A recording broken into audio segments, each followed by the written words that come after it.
Hey, what's up? Let's take a look at the M4 military, and I just kind of want to show you how this M4 has been holding up over time. Besides, if you've been following my channel at all, you know that I just had that back pocket Carrie Hampton single blade slip joint to try out for a week. And other than that, it's been this as my main EDC pretty much.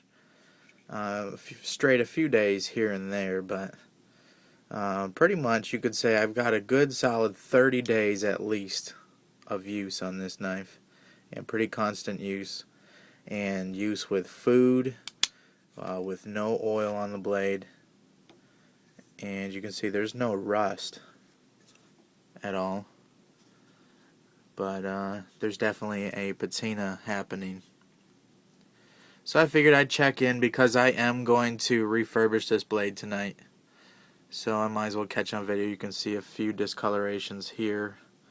I know this lighting is terrible. Maybe that can show you a little better. And I'm not really anal about my blades. If I use them with food, I kind of wipe them off, shake it, maybe wipe it off on my pant leg and put it back in my pocket. So you can kind of see some, I guess there would be a little start to some rust in this very corner of the grind here. But I think my polishing compound will take that out. So it's nothing serious. And just remember that this is not protected in any way. And you can still see I have this factory edge that I've touched up on my fine, so you can kind of see where it's, maybe if you have this video set in HD, maybe YouTube will let this quality come across. But you can kind of see how I've polished the very micro bevel, the very edge of this. So tonight it's going to get a complete overhaul. I'll kind of show you what I'm got in mind for it. It's going to get a reprofile.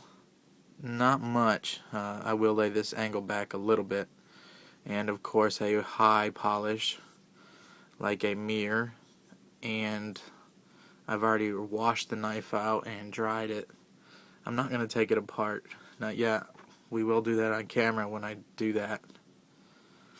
You can see this lockup has moved over a little bit, but I feel like it's settled in now. And it shouldn't move anymore. We'll keep you updated on that also. Blade centering.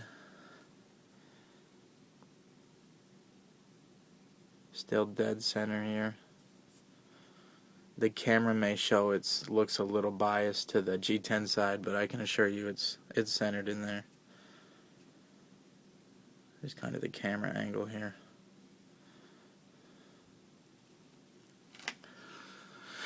So you can see some wear on this G10. It's not as rough of it as it once was, but it's still, very grippy.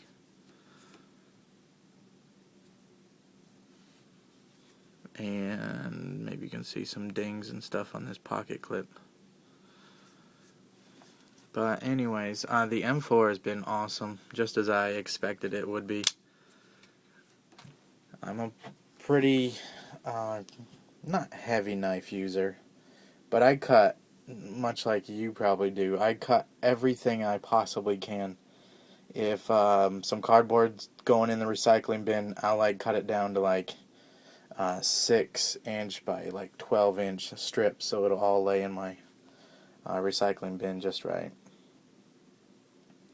And of course we did the tire cut with this one, and it performed awesome.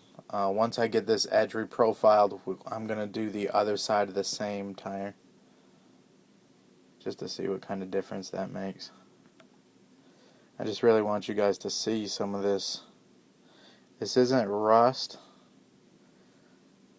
like you couldn't scrape it off. It's kind of like a real heavy patina. So what we'll do, I guess we're only 4 minutes in, this is what I'm going to use. I guess like a Flitz polish or anything like that. This is just a mag polish, pretty much for your wheels. But of course you can use it on anything. If you're not familiar with this product, Never Dull. It's like a cotton stuff that I've talked about before. And it's kind of loaded with this compound in here. And always, it's a good idea. This is still very sharp. This will shave. It won't whittle hair anymore, which is why I'm going to sharpen it tonight. But it's always a good idea if you're rubbing on the blade a lot, because I'm going to try to take some of this patina off, to go ahead and throw some tape across the edge, just like you might with your butterfly knife or something like that. Just something so you don't cut a main artery or anything like that. And just always be safe. So I'm kind of out of frame here, but I'm just putting a little layer of tape. Now I still wouldn't want to slam my finger on that, but it's going to be alright. Of course, when I come down near the edge, I'm going to have to peel it back. But let's just give it a go real quick. Maybe up here on this spider logo. And it's probably, I'm expecting it's going to fade this logo a little bit. Let's find out. I don't mind. I don't mind the sterile look. It's going to be hard to keep on camera.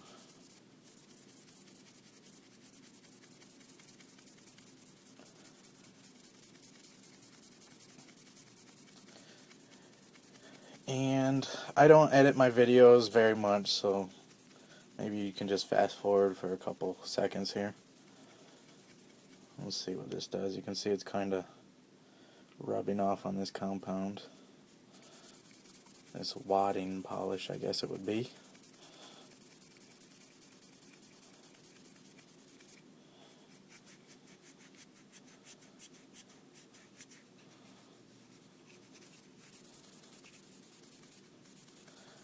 I'm not quite sure if this is going to be aggressive enough to make a difference here, but we'll find out.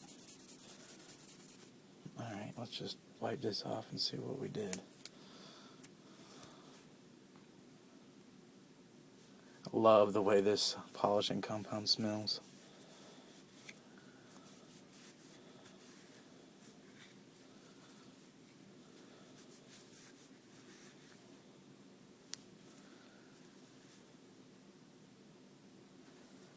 It did take a little bit of it off, if you can see any of that. Of course, I didn't work this tang very much. But instead of boring you guys, you can see it did take it off a little bit. I still have some work up here, because I have been carrying this in the waistband, even though I really probably shouldn't be. But when this blade's closed, you can see where the G10 protects, and then this would be up against your body. So this is the most corroded, I guess you could say, or patinaed area of the blade. Alright, so we went over the taping of the blade. That's kind of obvious. What I'm going to use to try to do this, and I might have to move up to something else. And then I'm going to put a light coat of this mineral oil on here. And see if we can't keep it kind of nice once I get it up. And I don't have time to oil it every single time, but maybe once every other day or something wouldn't hurt. You know what I mean? So hey guys, I appreciate you watching the video, and stay tuned. Lots of cool stuff as always. Appreciate everything. See ya.